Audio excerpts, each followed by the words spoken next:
Jack Catterall is in a position to celebrate big time. He has finally overcome Josh Taylor, and he's in a great place because now he can set his sights on a possible title opportunity after exercising the ghost of Taylor. Let's talk about Josh Taylor, Catterall 2.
Jack Catterall finally got his chance to get in on Josh Taylor.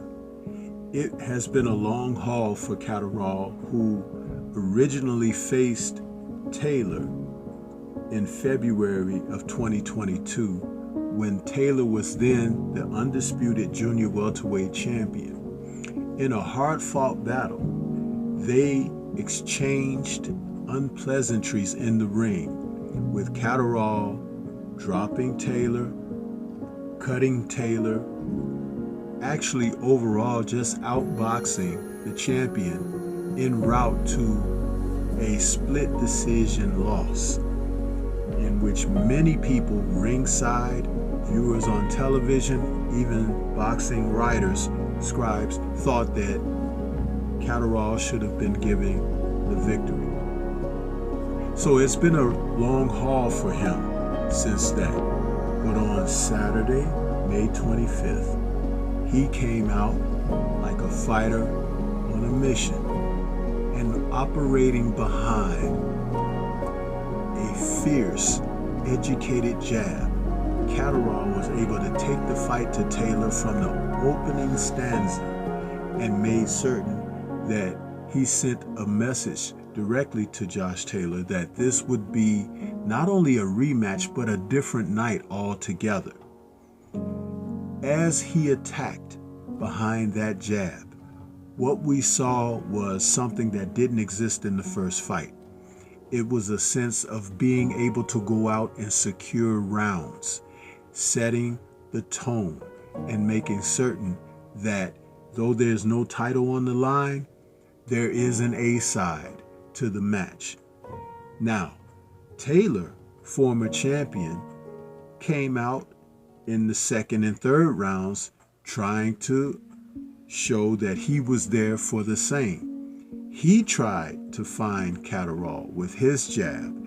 His footwork was a bit different from the first fight. He wasn't just walking in as he did in the first fight. He was trying to cut the ring off and slide and dip inside and get his shots off. He looked far more energetic in this fight than he did in his June of 2023 loss to Teofimo Lopez.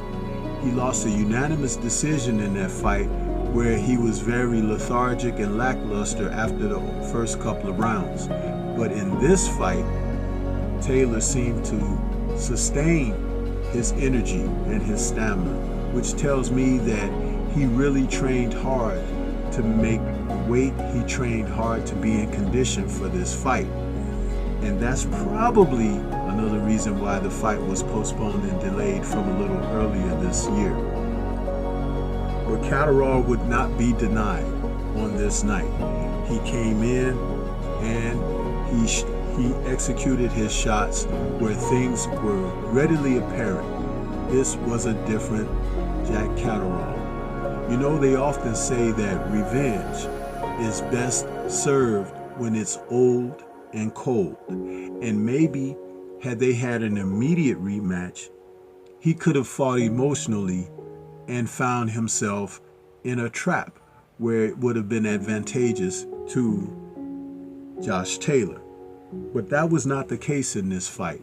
He fought with calculated aggression.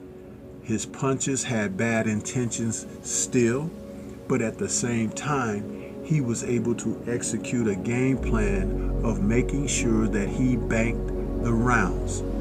There were often times when Josh Taylor was trying to bear down on Jack Catterall and wasn't successful.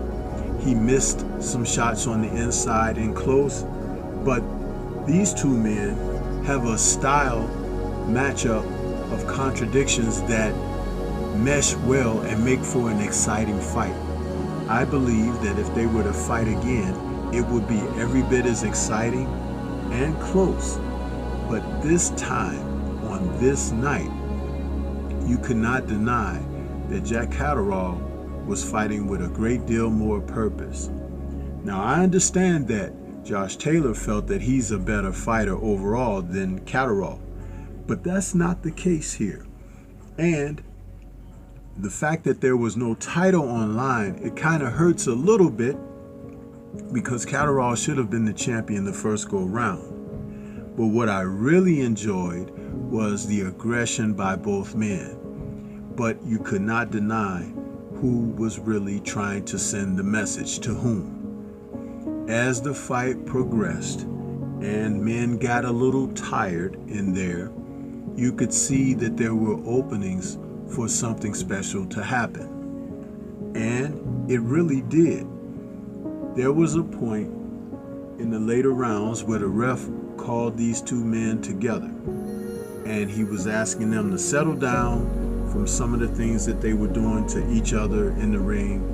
And as soon as they resumed the fight, Catterall unleashed a left to the jaw of Josh Taylor that sent Josh backwards, reeling. And as he sought to follow up on those shots, he was able to show that Taylor was hurt, and they both went down to the canvas. Taylor's legs were weak, and he pulled Catterall down to him. So it was no scored knockdown, but the advantage was strictly Catterall. And so on this day, May 25th, 2024, Jack Catterall got his revenge, and he is now setting his eyes toward a fight with the possibilities of someone like Teofimo Lopez and such. He has earned this 2 years on, and now he has exercised the demon of his career, Josh Taylor, and looks toward that title shot. I look forward to seeing him in the future, and so should you. This is Stormy B-Man. Shout out to the mighty LDBC and Liberated Perspective, a third eye view of the world. For more content such as this, please like, comment, subscribe, and share. Let me know your thoughts about Taylor Catterall 2 and where did you see it. Peace to everyone out there, and everyone please remain safe.